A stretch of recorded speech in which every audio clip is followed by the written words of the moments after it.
9 metai, daugiau kaip 123 institucijos, 165 elektroninių paslaugų projektai. Tokie rezultatai skaičiuojami sparčiai artėjant ES struktūrinių fondų investicijų laikotarpio informacinė visuomenė visiems pabaigai. Investicijų laikotarpis baigėsi šią vasarą, tačiau jau dabar į interneto erdvę perkeltos viešojo sektoriaus paslaugos keičia gyventojų kasdienybę. Manau, kad iš tiesų turime ko džiaugtis. Tie 5 metai iš tiesų informacinių technologijų srityje yra pakankamai ilgas laiko tarpas.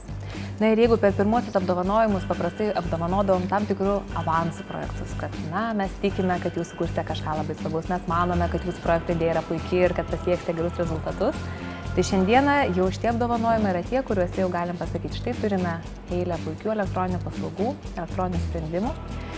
Manome, kad jie padarė proveržį informacinėje visuomenėje, valstybės valdymo, viešųjų paslaugų srityje. Jie yra labai skirtingi, nes kaip ir šiandieniniai tie apdovanojimai, jie apima daugybę sričių.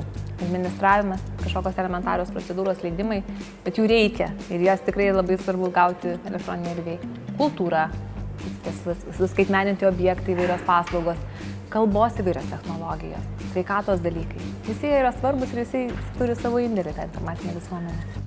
5 metus iš eilės informacinės visuomenės plėtros komitetas apdovanoja geriausius projektus. Tačiau didžiausia dovana projektų autoriams – visuomenės pripažinimas ir jų paslaugos nauda gyventojams. Geriausių projektų autoriai dalinasi savo indėliu į informacinės visuomenės plėtrą.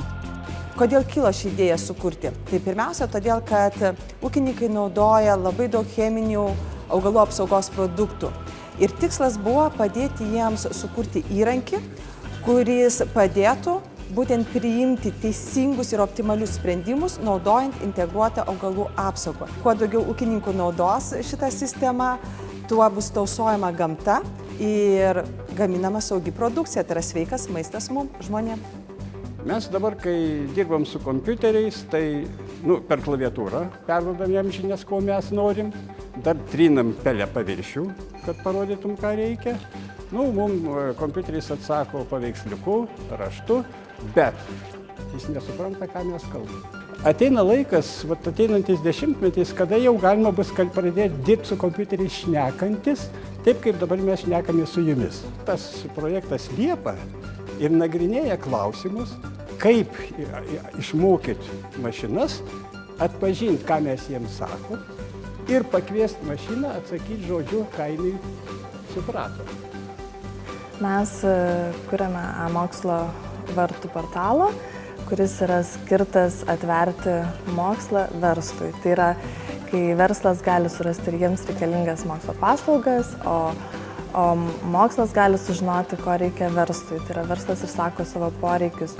Ir planuojame, kad šis portalas yra ir lietuviškai ir angliškai, tai yra ir pritrauks ir užsienio investuotojus Lietuvos mokslui. Jinai žmonėms naudinga, pagrinde mokslininkams, tyrėjams, doktorantams, studentams, naudinga kaip šiaip paprasti žmonės turi, kur pasidėti Dropbox'e, pavyzdžiui, kažką. Tai čia yra mokslininko sudėtinga, daug galingesnė vieta, kur gali pasidėti savo duomenis. Keistis, dalintis bendrojose darbo grupėse, dirbti prie to, viešinti su partneriais užsienyje ir Lietuvoje darbo grupėse. Ši sistema yra medikams naudinga tuo, kad jie sugaišta mažiau laiko analizuodami tyrimų rezultatus. Ne visi turi žinių, visi tyrimų rezultatų analizės duomenys yra prieinami iš vienos vietos ir netgi šį projektą vykdydami pamatėme ir supratome, kad tai galėtų būti kaip kažkokia bazė papildomiems analizės įrankiams plėsti ir gydyti įvairias kitų sričių ligas, kurios nebuvo numatytos šiame projekte. Ko gero, pirmą kartą regione pristatoma tokio kiekio ir tokio lygio istorinės medžiagos susijusios su Lietuvos didžiąja kunigaikštyste sistema. Projektas orientuotas į plačią visuomenę.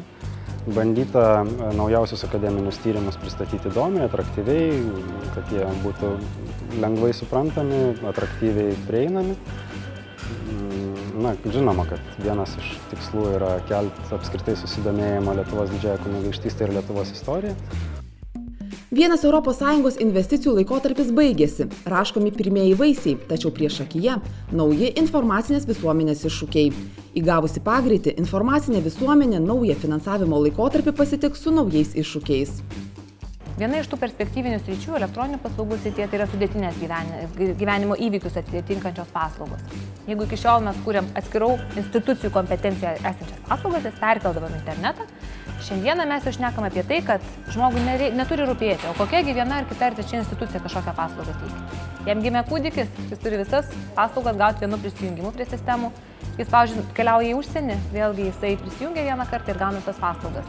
Manome, kad tai yra labai svarbi sritis. Svarbiausia, kad elektroninės paslaugos būtų kuo patogesnės, kuo prieinamesnės ir paprastesnės.